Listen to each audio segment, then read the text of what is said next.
যে 5টি কারণে আমি ইংরেজি শিখতে পারছি না, এমন কি 5টা কারণ? ইয়েস, আপনাকে বলছি, একটু কষ্ট করে পুরো ভিডিওটা দেখার অনুরোধ জানাচ্ছি। আসসালামু আলাইকুম ওয়া রাহমাতুল্লাহি ওয়া বারাকাতুহু।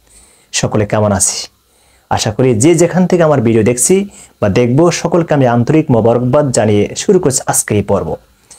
স্যার, ইংলিশ শেখা শুরু করেছি কিন্তু স্যার শেষ করতে পারিনি। স্যার, দিনের পর দিন, মাসের পর মাস, বছরের পর বছর ট্রাই করার নামে, চেষ্টা করার নামে শুরু করেছিলাম কিন্তু শেষ করতে পারিনি। বাট আমার ইংরেজি লাগবেই।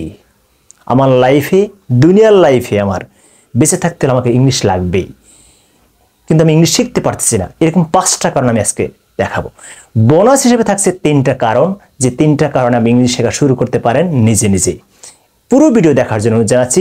আজকেই যারা আমার এই ভিডিওতে নতুন, সকলকে অনুরোধ করছি অবশ্যই সাবস্ক্রাইব করে দিতে, আর ভিডিওটা কেমন লাগছে অবশ্যই লাইক কমেন্টস করতে ভুলে যাবে না। থ্যাংক ইউ ভেরি মাচ থাকার জন্য প্লিজ। ওকে, যে 5টি কারণ, সেই 5টি কারণ কি?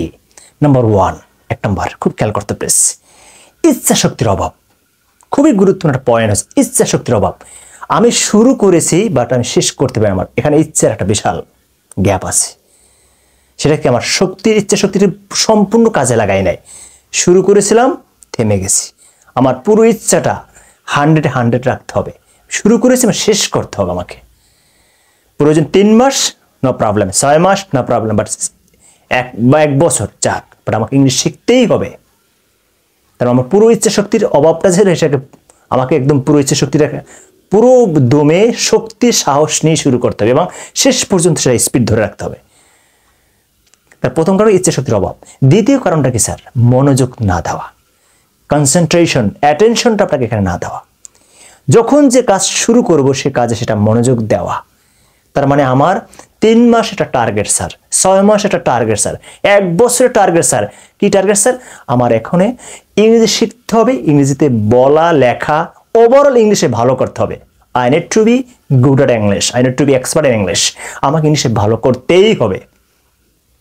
সম্পূর্ণ মনোযোগটা আপনার অ্যাটেনশনটা দিতে হবে ইংলিশের পেছনে, যে আমি 3 মাসে আমার যা কিছু আছে, খাওয়া দাওয়া, আনুষঙ্গিক, চাকরি বাকরি, অন্য কিছু সবকিছু আমি ফর্মালি করবো অবশ্যই, কিন্তু আমার সারাদিনের ফোকাস থাকবে, অ্যাটেনশন থাকবে আমার ইংলিশ শেখার পেছনে। যখন যতটুকু যে সময়গুলো পাবো কাজে লাগাবো ইংলিশ শেখার পেছনে। যদি আপনি সম্পূর্ণ অ্যাটেনশনটা, মনোযোগটা আপনি ইংলিশের পেছনে দিতে পারেন, ইনশাআল্লাহ 3 মাস, 6 মাস, 1 বছর, এইটি সর্বোচ্চ ডেডলাইন। আপনি ইংলিশ শিখতে পারবেন যদি আপনি শুরু করতে পারেন। 3 নাম্বার পয়েন্টটা খেয়াল করি প্লিজ, গ্রামার তথা রুলসের ভয়ে ইংলিশ শেখা শুরু করে না স্যার। এত গ্রামার স্যার, কি করে শুরু করবো স্যার? এই রুলস, সেই রুলস, কোনটা আগে কোনটা পরে, খুবই সমস্যা পড়ে যায় স্যার গ্রামার। আমি আপনাকে বলবো গ্রামার নিয়ে ভয় পাওয়া যাবে না। এই যে ভয়, এই ভয়টা আপনাকে শেষ করে দিয়েছে।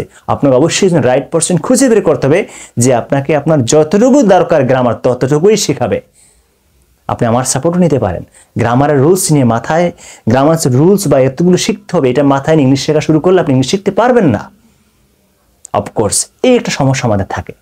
4 নাম্বার পয়েন্ট হচ্ছে স্যার, কিভাবে, কার সাথে, কখন, কি দিয়ে বাক্য শুরু করবো স্যার? স্যার আমি শুরু, I can't start speaking. Sir বিশাল সমস্যা স্যার, আমি ইংলিশ শেখা শুরু করতে পারতেছি না। কিভাবে শুরু করবো স্যার? কার সাথে শুরু করবো? কখন, কি দিয়ে শুরু করবো sir? You need a guide. That's for, it's my recommendation, it's my advice to you. আপনি যখন শুরু করবেন আপনি অবশ্যই খুঁজে নেবেন একজন গাইড, পাথেও। আপনি যদি একজন ভালো গাইড পেয়ে যান, ইটস ওকে। আপনার টর্চ বেয়ারার থাকতে হবে আপনার সাথে একজন, যে আপনাকে টর্চ লাইট ধরবে, আপনি সামনে আগাবেন, সামনে চলবেন। খুব গুরুত্বপূর্ণ point. Number last but not list, একদম 5 নাম্বার পয়েন্ট হচ্ছে হীনমন্যতায় ভোগা, ইনফিনিটি কমপ্লেক্স। হবে কি হবে না, আমার দ্বারা কি সম্ভব, আমি কি পারবো? এখানে গুরুত্বপূর্ণ একটা পয়েন্ট। আপনার ব্রেনকে যদি আপনি বুঝান হবে না, আপনার ব্রেন 10 বার বলবে হবে না। খুব খেয়াল করবেন, আজকে এই পয়েন্টটা আমার খুব গুরুত্বপূর্ণ একটা পয়েন্ট হচ্ছে, আপনি যখন যে কোনো কাজ শুরু করবেন, ধরেন আপনার এখন খুব ইম্পর্টেন্ট কাজ হচ্ছে ইংলিশ শেখা, এটা মাথায় ঢুকাতে হবে যে আমি ইংলিশ শিখতে পারবো। হীনমন্যতা না নিয়ে যে আমি পারবো না, হবে না, এটা না। পজিটিভলি আপনি মাথায় নেবেন আমি ইংলিশ শিখতে পারবো। যদি নিজেকে একবার ব্রেনকে বুঝতে পারেন ইংলিশ শিখতে পারবো, ব্রেন আপনাকে 10 বার তুই পারবি। বিভিন্ন কলা কৌশল আপনি বুঝতে পারবি, তোমার দ্বারা হবে, আপনার দ্বারাই হবে।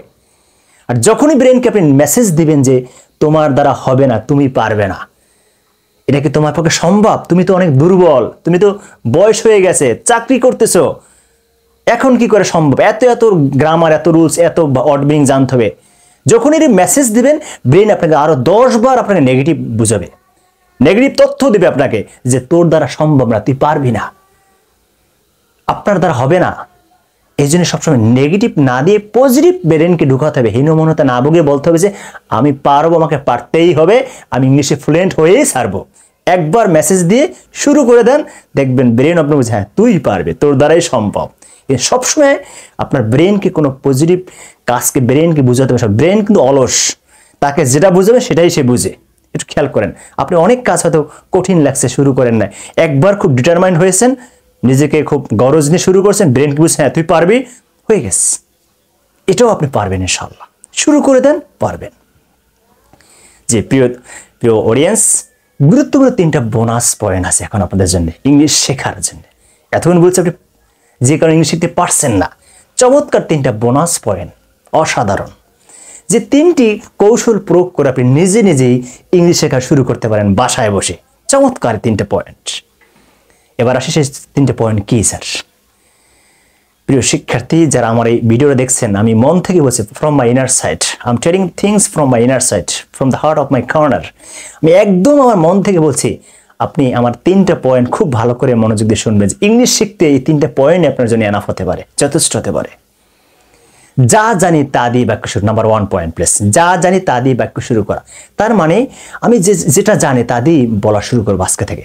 সে ফর এক্সাম্পল, আমি জানি, আমরা কিন্তু অনেক ওয়ার্ড এক্সপ্রেশন জানি, সামান্য যদি আমার কেউ কথা বলে আমার সাথে সামাও, আমি কিন্তু তার কথা আই ক্যান আন্ডারস্ট্যান্ড, আমি তার কথা বুঝি, বাট আই ক্যান স্পিক, আমি তার কথা বলি না, I don't have habit to speak, আমার কথা বলার অভ্যাস নেই। I need to grow my habit, I need to grow to speak English। আমার সেই অভ্যাসটা করতে হবে। সেই অভ্যাসটা করার জন্য কি করতে পারি আমি স্যার? সেই জন্য আমি যা পারি তা দিয়ে বলা শুরু করবো। সে ফর এক্সাম্পল, আমি এতটুকু বিশ্বাস, আমি এক্সকিউজ মি পারি এটাই বলি, প্লিজ শব্দ পারি এটাই বলি, আমি হাউ আর ইউ পারি এটাই বলি, আমি যা পারি তা দিয়ে বলি। এবং আমার যত স্কোপ আছে, যে জায়গাগুলো আছে, যে ক্ষেত্রগুলো আছে, যে ফিল্ডগুলো আছে, ফ্রেন্ড সার্কেল আছে, যেখানে যেখানে যে স্কোপগুলো আছে, সেখানে আমি যতটুকু ততটুকুই শুরু করি। এবং প্রতিদিন চেষ্টা করা, আমি কোনটা পারি না সেটা দিয়ে আমি আরও সেটাও আমি চেষ্টা করা, খুঁজে বের করা এবং ব্যবহার করা। দ্বিতীয় পয়েন্ট হচ্ছে মোস্ট কমন ভার্ব ওয়ার্ড মিনিংগুলো শেখা এবং বাস্তবে ব্যবহার করা। এই জন্য আপনাদের আমি যদি আপনার কিছু মনে না করেন, আমার এক সেট বই আপনাদের জন্য চমৎকার হতে পারে। মোস্ট কমন ভার্বের একটা বই আছে আলাদা, চমৎকার করে কোন ভার্বগুলো আগে শিখতে হবে সেজন্য লেখা আছে, ভীষণ দুর্বলের জন্য। কারণ আপনাকে সকাল থেকে সন্ধ্যা পর্যন্ত, ঘুম থেকে উঠে ঘুমাতে যাওয়া পর্যন্ত সারাদিনে কোন কথাগুলো বেশি বলতে হয় স্যার, সে সমস্ত ভার্বগুলো একটু চিন্তা করে খাতা কলম নিয়ে নিরিবিলি, টোটাল মোবাইল অ্যাপস সবকিছু বন্ধ করে একটু বসে যান একটা সময়, দেখেন আপনি সারাদিনে কত কথা বলেন। বেশি না, 200-300 ওয়ার্ড যদি আপনি পারেন, enough, just that's enough for you. Bless এই 200-300 ওয়ার্ড বা ভার্ব বা ওয়ার্ড মিনিং যা, এগুলো যদি আপনি মোটামুটি বলতে পারেন, তাহলে মোটামুটি ইংলিশ শেখা হয়ে গেছে আপনার। বেশি লাগবে না, শুরু করেন। যারা বলে অনেক কিছু লাগবে, তারা আপনাকে আটকিয়ে দেওয়ার জন্য, আপনাকে থামিয়ে দেওয়ার জন্য তারা এই কথাগুলো বলে, আপনি থামবেন না, শুরু করে দেন, পারবেন ইনশাআল্লাহ। তৃতীয় কারণ, প্রতিদিন যা শেখা হয়েছে তা দিয়ে নিজে নিজে অনুশীলন করা বা অন্য কারোর সাথে অনুশীলন করা। স্যার আমার তো পার্টনার নাই স্যার, আপনি যেটা ভাষায় নিজে শব্দ করে বলেন, excuse me, what's your name please, how are you, নিজে বলেন I am fine and you, I am also fine, so what are you doing, তুমি কি করছো, I am practicing English, I am going, I am taking food, I am taking rice, I am taking meal, নিজে বলেন। তোমার do have a problem, তোমার সমস্যা আছে, মানে যেটা যতটুকু পারেন নিজেই বলেন, নিজে অ্যান্সার দেন, চেষ্টা করেন বলার। আর আমার ইউটিউব চ্যানেলে আমি আপনাকে রিকোয়েস্ট করবো, যারা একদম beginners, YouTube channel Nazrul sir NI লিখে সার্চ দেবেন। আমি অনুরোধ করবো ওখানে ওই ভিডিওগুলো ওয়ান আফটার ওয়ান যদি একটু মনোযোগ দিয়ে দেখেন, বিগিনার্স ক্লাসগুলো দেওয়া আছে একদম শুরু থেকে, বাক্য কীভাবে শুরু করবেন, কোনটা পরে কোনটা আগে, একদম রেগুলারলি আপনি যদি আমার ভিডিওগুলো দেখেন। আমি আপনাকে বলবো যে কোনো একজন টিচারকে ফলো করেন, আমাকে করতে বিষয় এরকম না, যে কোনো একজনকে ফলো করেন, তার বই, তার ভিডিওগুলো, তার অ্যাডভাইসগুলো একজনকে ফলো করেন। একসঙ্গে 3-4 জনকে ফলো করলে 3-4টা ফ্লেভার কিন্তু আপনাকে হেল্প করতে পারবে না, কারণ এক একটা ফ্লেভার এক এক রকম, এক একটা ডিরেকশন এক এক রকম, মানে আপনি মেস আপ হয়ে যাবেন, আপনি মিসম্যানেজমেন্ট আইসুসে মানে ডিসঅর্ডারলি হয়ে যাবেন আপনি, মানে কি কোনটা কি স্যার একটা বলো উনি কিছু বলে, এরকম। যে কোনো একজন টিচারকে ফলো করেন, তার ভিডিওগুলো, তার লেকচারগুলো, তার বইগুলো, তার সবগুলো ফলো করেন। ইনশাআল্লাহ আশা করি আপনি আমার ভিডিওগুলো যদি নিয়মিত দেখেন আপনি বেনিফিট হবেন। একদম ন্যাচারালি আমি বলতেছি, এত আর্টিফিশিয়াল কোনো কিছু না। তাহলে আজকে থেকে শুরু হয়ে যাক ইংলিশ শেখার জার্নি।